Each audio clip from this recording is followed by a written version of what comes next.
Chapter 25. The Idea is the Thing. Did you ever ask yourself how it happens that government and capitalism continue to exist in spite of all the evil and trouble they are causing in the world?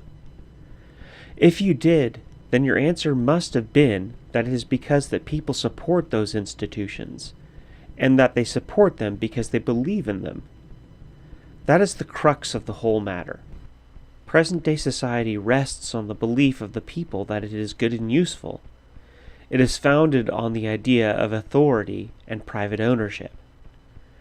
It is ideas that maintain conditions. Government and capitalism are the forms in which popular ideas express themselves. Ideas are the foundation. The institutions are the house built upon it. A new social structure must have a new foundation, new ideas at its base. However you may change the form of an institution, its character and meaning will remain the same as the foundation on which it was built. Look closely at life and you will perceive the truth of this. There are all kinds of government in the world, but their real nature is the same everywhere, as their effects are the same. It always means authority and obedience. Now, what makes governments exist? The armies and navies? Yes, but only apparently so. What supports the armies and navies? It is the belief of the people, of the masses, that the government is necessary. It is generally accepted, the idea of the need of government. It is that real and solid foundation. Take that idea or belief away, and no government could last another day. The same applies to private ownership. The idea that it is right and necessary is the pillar that supports it and gives it security. Not a single institution exists today, but is founded on the popular belief that it is good and beneficial. Let us take an illustration. The United States, for instance. Ask yourself why revolutionary propaganda has been of so little effect in that country, in spite of 50 years of socialist and anarchist effort. Is the American worker not exploited more intensely than labor in other countries? Is political corruption as rampant in any other land? Is the capitalist class in America not the most arbitrary and despotic in the world? True, the worker in the United States is better situated materially than those in Europe, but is he not at the same time treated with the utmost brutality and terrorism the moment he shows the least satisfaction? Yet the American worker remains loyal to the government and is the first to defend it against criticism. He is the most devoted champion of the grand and noble institutions of the greatest country on earth. Why? Because he believes that they are his institutions, that he, as sovereign and free citizen, is running them, and that he could change them if he so wished. It is his faith in the existing order that constitutes the greatest security against revolution. His faith is stupid and unjustified, and someday it will break down, and with it American capitalism and despotism. But as long as that faith persists, American plutocracy is safe against revolution. As men's minds broaden and develop, as they advance to new ideas and lose faith in former beliefs, institutions begin to change and are ultimately done away with.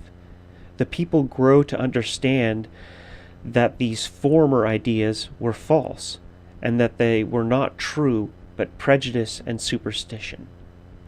In this way, many ideas, once held to be true, have become to be regarded as wrong and evil. Thus, the idea that the divine right of kings, of slavery and serfdom. There was a time when the whole world believed that those institutions to be right, just, and unchangeable. In the measure that those superstitions and false beliefs were fought by advanced thinkers, they became to be discredited and lost their hold upon the people. And finally, the institutions that incorporated those ideas were abolished. Highbrows will tell you that they had outlived their usefulness, and that therefore they died. But how did they outlive their usefulness. To whom were they useful? And how did they die?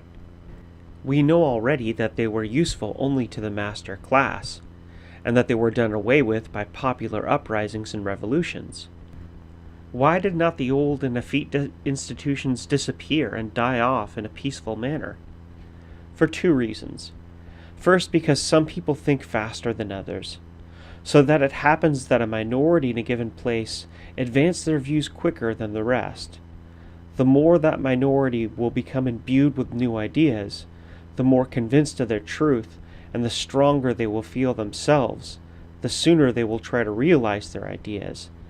And that is usually before the majority have come to see the new light, so that the minority have to struggle against the majority, who still cling to old views and conditions. Second, the resistance of those who hold power. It makes no difference whether it is the church, the king, or a Kaiser, a democratic government or a dictatorship, a republic or an autocracy. Those in authority will fight desperately to retain it, as long as they can hope for the least chance for success. And the more aid they can get from the slower-thinking majority, the better the fight they can put up. Hence the fury of revolt and revolution. The desperation of the masses, their hatred for those responsible for their misery, and the determination of the lords of life to hold on to their privileges and rule, combined to produce the violence of popular uprisings and rebellions.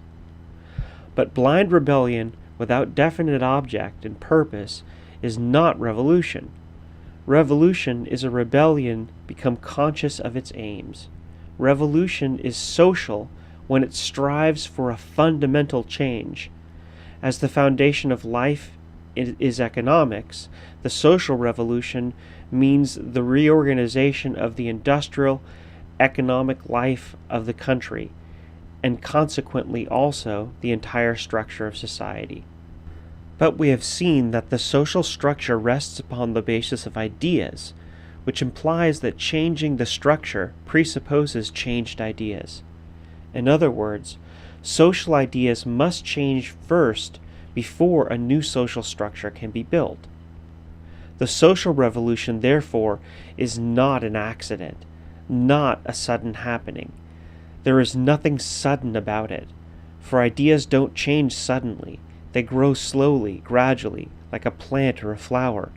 Hence, the social revolution is a result of development, which means that it is revolutionary. It develops to the point when considerable numbers of people have embraced the new ideas and are determined to put them into practice. When they attempt to do so and meet with opposition, then the slow, quiet, and peaceful social evolution becomes quick, militant, and violent. Evolution becomes revolution. Bear in mind, then, that evolution and revolution are not two separate and different things. Still less are they opposites, as some people wrongly believe. Revolution is merely the boiling point of evolution. Because revolution is evolution at its boiling point, you cannot make a revolution any more than you can hasten the boiling of a tea kettle. It is the fire underneath that makes it boil.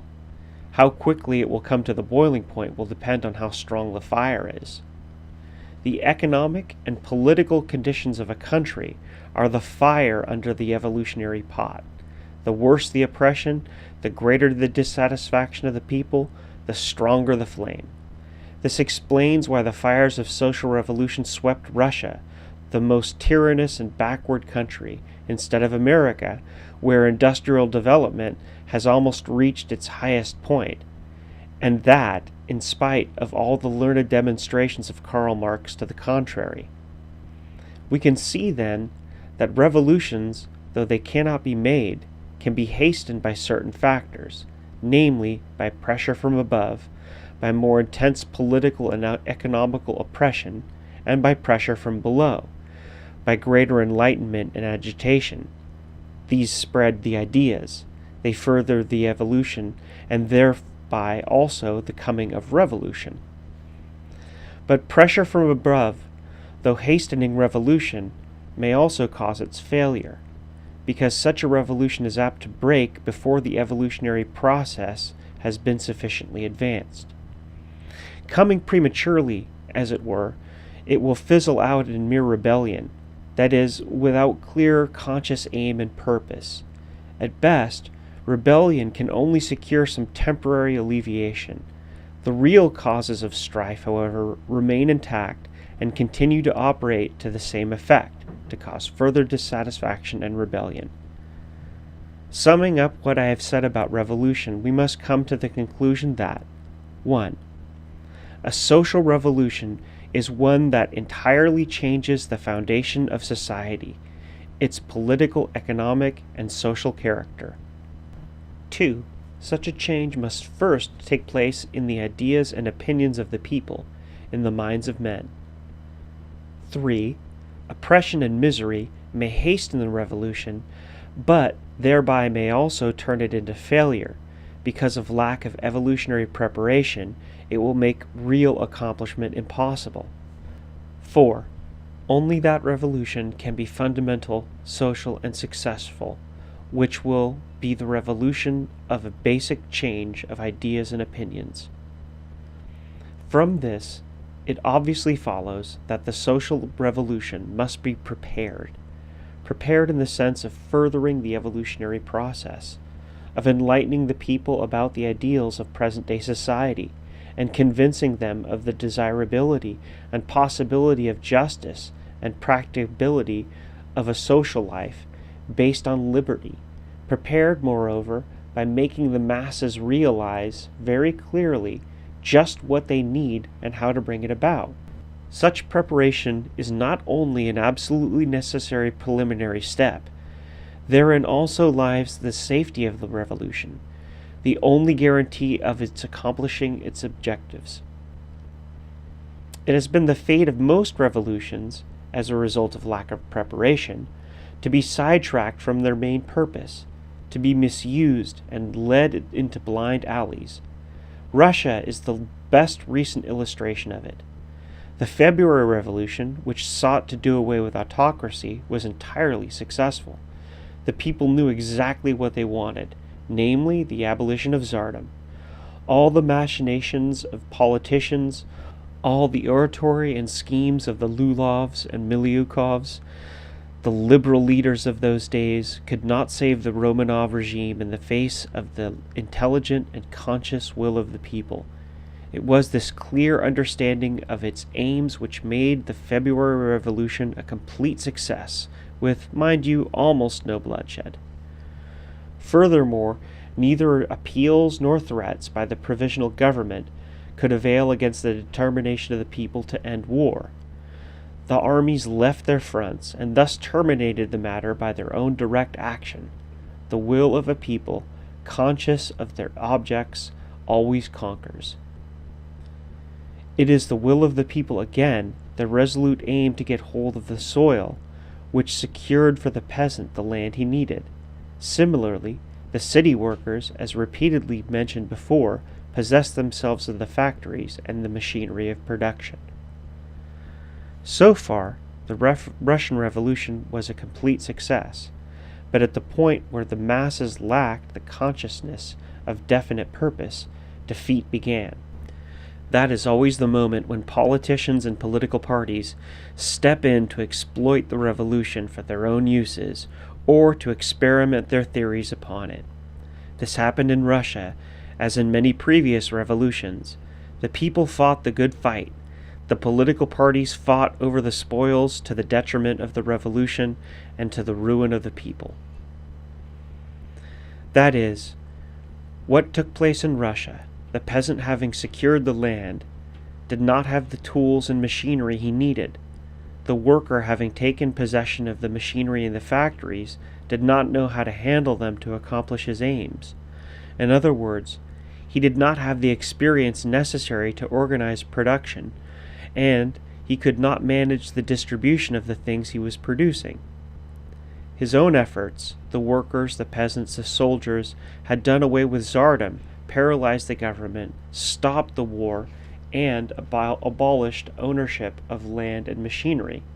For that he was prepared by years of revolution and education and agitation, but for no more than that. and because he was prepared for no more, whereas political knowledge ceased, and his definite purpose was lacking, there stepped in the political party, and took affairs out of the hands of the masses who made the revolution. Politics replaced economic reconstruction, and thereby sounded the death knell of the social revolution, for the people live by bread, by economics, not politics. Food and supplies are not created by decree of party or government. Legislative edicts don't till the soil. Laws can't turn the wheels of industry. Dissatisfaction, strife, and famine came on the heels of government coercion and dictatorship. Again, as always, politics and authority proved the swamp in which the revolutionary fires became extinguished. Let us learn this most vital lesson. Thorough understanding by the masses of their true aims of revolution means success. Carrying out their conscious will by their own efforts guarantees the right development of new life. On the other hand, lack of this understanding and preparation means certain defeat, either at the hands of reaction or by the experimental theories of would-be political party friends. Let us prepare then. What and how?